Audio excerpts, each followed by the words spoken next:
नमस्कार साथियों, good luck media news channel में आपका स्वागत है। राजीव गांधी प्रौद्योगिकी विश्वविद्यालय में हुए घोटालों को लेकर वर्तमान के रजिस्ट्रार मोहन सेन ने कहा कि काफी अनियमितताएं हैं। देखें गुड लक मीडिया की इस रिपोर्ट में। ये जो विश्वविद्यालय प्रशासन ने जो वित्तीय घोटाला हुआ है उसमें जो भी जिनका भी मैंने संदिग्ध भूमिका है उनके खिलाफ शासन के निर्देश पर FIR की है और जो SIT बनी है वो अपनी जांच कर रही है और मध्य प्रदेश शासन ने एक हाई लेवल कमेटी भी गठित की है जो वो शीघ्र ही माने विश्वविद्यालय में वित्तीय घोटाले से संबंधित जो भी दूसरे अन्य इशूज़ हैं उसके ऊपर अपना जांच करेगी और जो विस्तृत प्रतिवेदन ये जो हाई लेवल कमेटी देगी उसके ऊपर विश्वविद्यालय प्रशासन अपना माने आने वाले समय में अपना माने प्रक्रिया को वित्त से संबंधित उसको निर्धारित करेगा और उसके बाद ही सही आकलन लग पाएगा कि हमारे यहाँ की वित्तीय व्यवस्था में क्या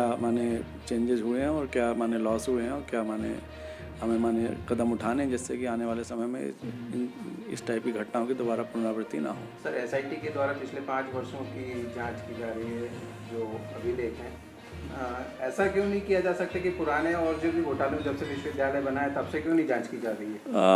ऐसा करेंगे क्या आप लोग? नहीं, देखिए जो माने निर्देश हैं या जो माने डिसीजन हैं वो शासन के द्वारा लिए गए हैं। अब शासन के द्वारा जो डिसीजन माने लिए गए हैं उसके ऊपर मैं कोई कमेंट करने के लिए सक्षम नहीं हूँ। घोटाले तो पूर्व में भी हुए, अगर उसकी भी जांच समय रहते अगर अभी हो जाएगी तो आप लोगों को कोई फायदा होगा। राजीव गांधी विश्वविद्यालय का जो पैसा इधर से उधर हुआ है पूर्व में जो घोटाले हुए हैं। देखिए जो भी SIT जब जांच करेगी और उससे उनके संज्ञान में उससे रिलेटेड जो भी कनेक्टेड कोई इशू आएगा तो SIT अवश्य उस पर कार्रवाई करेगी और पूरे प्रकरण को वो एक टोटलिटी में माने उस पर काम कर रही है और उनकी रिपोर्ट आने के बाद ही पता लगेगा कि उससे इस पर्टिकुलर प्रकरण में जो माने चीज़ें सामने आई हैं और जो अगर कोई पुराना भी केस उससे रिलेटेड है तो डेफिनेटली उनकी जो रिकमेंडेशन होगी उससे विश्वविद्यालय प्रशासन कार्रवाई करेगा।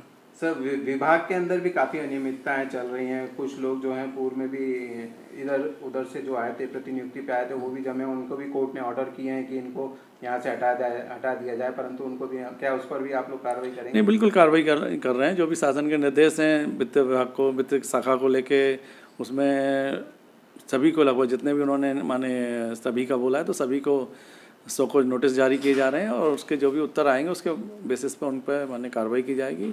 अगर सस्पेंशन के लायक जो भी प्रकरण है उस पर बाकायदा उनको सस्पेंड किया जाएगा। सर, कुछ दिनों पूर्व 4 से 5 माह पहले राजीव गांधी पॉलिटेक्निक विभाग में पेपर लीक का एक मामला चल रहा था रिश्वत लेन देन के ऊपर, उसमें भी FIR नहीं हुई। कब तक हो पाएगी FIR? कुछ आप लोग शिकायत करेंगे या आवेदन देंगे क्या? नहीं, उस प्रकरण का भी एक विचार विमर्श उस पर किया जा रहा है। जो भी वस्तु स्थिति आती है उसमें कुछ ऐसे अगर कोई ऐसे माने फैक्ट सामने आते हैं जिसमें FIR करना जरूरी होगा तो फिर FIR। तो सर आवेदन वगैरह दिया है क्या? नहीं, अभी उसका मेरे पास जो रिपोर्ट उसकी डिटेल कोई रिपोर्ट आई नहीं है। मैंने संबंधित ऑफिस को बोला है कि उस प्रकरण में क्या हुआ था, क्योंकि आपके माध्यम से ही मुझे पता चल रहा है कि इस टाइप से कुछ हुआ है। तो अगर जब भी आती है रिपोर्ट सामने तो उस पर हम कार्रवाई करेंगे। सर, हमें ये भी पता चला है कि कुछ जो आप जब से यहाँ पे आए अकाउंट्स वगैरह की भी पूरी जांच आप ही कर रहे हैं, ऐसा सही है क्या? नहीं, मैं अकेला क्या करूँ, मैं तो प्रशासन का एक हिस्सा है, ठीक है ना। बाकी सभी जो टीम है वो अपना काम कर रही हैं।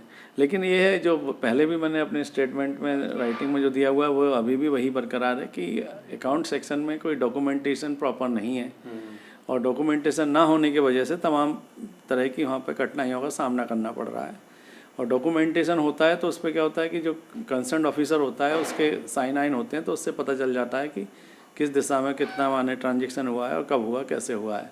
लेकिन अगर अगर इनकी ट्रांजैक्शन बुक्स नहीं है, बैंक लेजर नहीं है या बैंक रिकन्सिलेशन नहीं हुआ है तो अकाउंट में ये पता करना कि कब कितना रिसीप्ट हुआ, कब कितना खर्च हुआ, बड़ा मुश्किल होता है। सर, लोकल फंड के द्वारा भी आपके यहाँ से कुछ जांच वगैरह की गई है क्या? नहीं, मुझे काफी समय से तो लोकल फंड के द्वारा भी जांच नहीं हुई है। मुझे इसके बारे में अभी कोई जानकारी नहीं है, ना मुझे किसी वित्त विभाग के किसी माने अधिकारी कर्मचारी ने इस बारे में अवगत कराया है कि लोकल फंड ने यहाँ पे कब जांच की थी कब नहीं। इसके बारे में मुझे कोई जानकारी नहीं दी गई। अब आगे सर क्या करना चाहेंगे जब आपके आने के बाद में कुछ विशेष नया? बेसिकली नया तो ये कि जो अकाउंट सेक्शन है उसमें हम स्टेट अकाउंट सर्विस से जो रिटायर्ड लोग हैं उनकी एक टीम को लाने का प्रयास कर रहे हैं और कोशिश ये कर रहे हैं कि जो मध्य प्रदेश की जो वित्त संहिता के जो रूल्स रेगुलेशन हैं जिसमें कि रजिस्टर्ड पर एंट्री होना और उसकी क्रॉस चेकिंग होना के लिए जो भी मैकेनिज्म है वो सब बनाए जाएंगे, जिससे कि माने जिसे कहते हैं डबल बुक कीपिंग सिस्टम होगा, जिससे कि माने आपको ये पता लग पाएगा कि कब कैसा ट्रांजैक्शन हो रहा है, कहाँ से पैसा आ रहा है, कहाँ जा रहा है, कितना पैसा,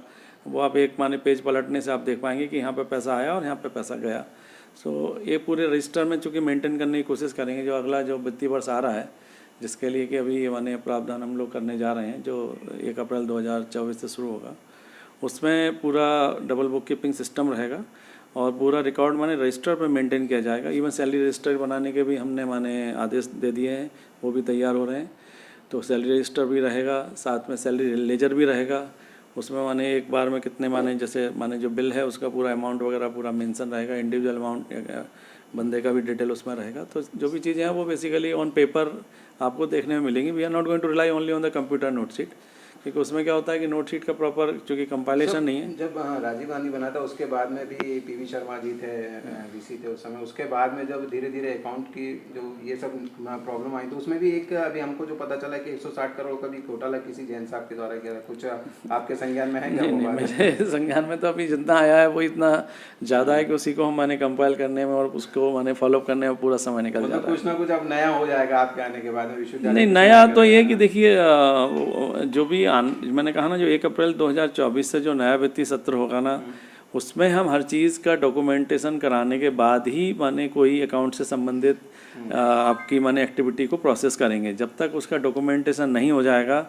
वो हम एक्टिविटी नहीं करेंगे, और वो जो डॉक्यूमेंटेशन हो जाएगा तो आपके लिए आप जो भी माने मीडिया है या माने जो यहाँ की फैकल्टी है या जो यहाँ के कर्मचारी है, वो चीज़ सभी के लिए एक्सेसिबल रहेगी। उसमें ऐसा कुछ भी नहीं होगा, पूरी पारदर्शिता रहेगी, so that you can refer those pages, और उन पेजेस को आप देख के पता कर पाएंगे कि यहाँ पे क्या हुआ क्या नहीं हुआ।